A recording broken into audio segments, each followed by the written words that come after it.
70+ uncle. ఆయన ఒక అమ్మాయి ఆన్‌లైన్‌లో పరిచయమైంది. సో, చాటింగ్, వీడియో కాల్స్ అలా మాట్లాడుకునే వాళ్ళంట. సో, సడెన్‌గా అంటే నాకు ఇలా ప్రాబ్లమ్ ఉంది. నాకు ఇంత డబ్బులు కావాలి అని అకౌంట్ నంబర్ పంపించడం. అప్ టు 5 lakhs వరకు ఆ అమ్మాయి కొట్టేసింది అని తర్వాత ఆయన రియలైజ్ అయ్యాడు.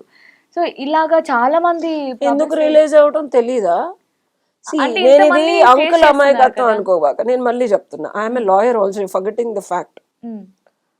ఒక అందమైన అమ్మాయి ఆశ చూపించి కోరిక క్రియేట్ చేసి నిన్ను డబ్బులు అడిగితే ఇచ్చావు.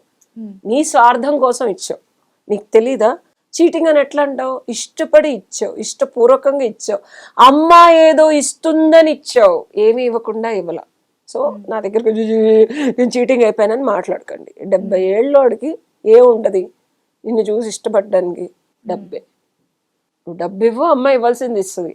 అమ్మాయి ఇవ్వాల్సింది అమ్మాయి నేను ఇవ్వాలి అని అనుకోకుండా ఓన్లీ నీ దగ్గర డబ్బులు తీసుకోవాలని అనుకుంది కాబట్టి డబ్బులు తీసుకొని వదిలేసింది.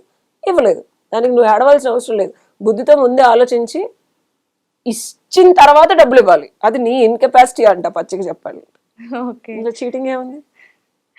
ఓకే. అంటే వినడానికి చాలా కష్టంగానే ఉంది. కానీ ఫ్యాక్ట్ ఇది. ఫ్యాక్ట్ ఇది. ఆ అమ్మాయి ఏదో ఆశ చూపించింది, డబ్బులు ఇస్తే ఇస్తానంది. ఆశకి పడిపోయి కోరిక కోసం, కామం కోసం ఇచ్చావు. చీటింగ్ ఎట్లా అవుతుంది? అంటే ఇలా చేయడానికి అంటే అమ్మాయిలకి చేస్తారబ్బా, పేరెంటింగ్ చేస్తారు. ప్రాబ్లం కూడా ఉంది. బయట సొసైటీ, మన ఇండియన్స్ చీటింగ్ ని పిహెచ్డి చేశారు. ఎన్ని రకాలుగా అసలు అవతల అమ్మాయి కూడా కాకుండా అబ్బాయిలు కూడా చేస్తున్నారు. ఇది రియాలిటీ. సైబర్ క్రైమ్స్ అన్ని ఇవే జరుగుతున్నాయి.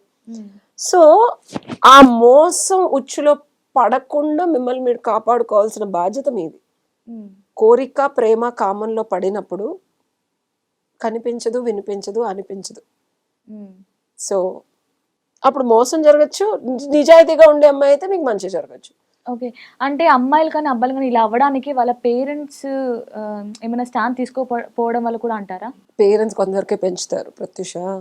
ఇప్పుడు నన్ను మా పేరెంట్స్ కొంత ఏజ్ వరకే పెంచారు. ఆ తర్వాత ఎలా ఉండాలి, లైఫ్ని ఎలా బతకాలనేది నీ చేతుల్లో ఉంటుంది. ప్రతిదానికి పేరెంట్స్ని మనం బ్లేమ్ చేయడానికి లేదు.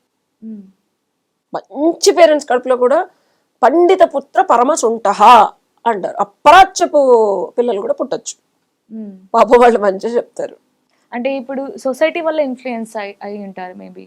కర్మం, వాడి బీజాలు, సంచిత క్రియామయ ఆగమయ ప్రారంధ కర్మలు, వాడి బుద్ధి, వాడి లోపల నుంచి వాడి DNA, వాళ్ళ తల్లిదండ్రులు ఇటేడుతారో అటేడుతారో రకరకాల డేటాబేస్ యాప్లు ఉంటాయి. అది ఎప్పుడు ఏది యాక్టివేట్ అవుతుంది అనేది వాడికి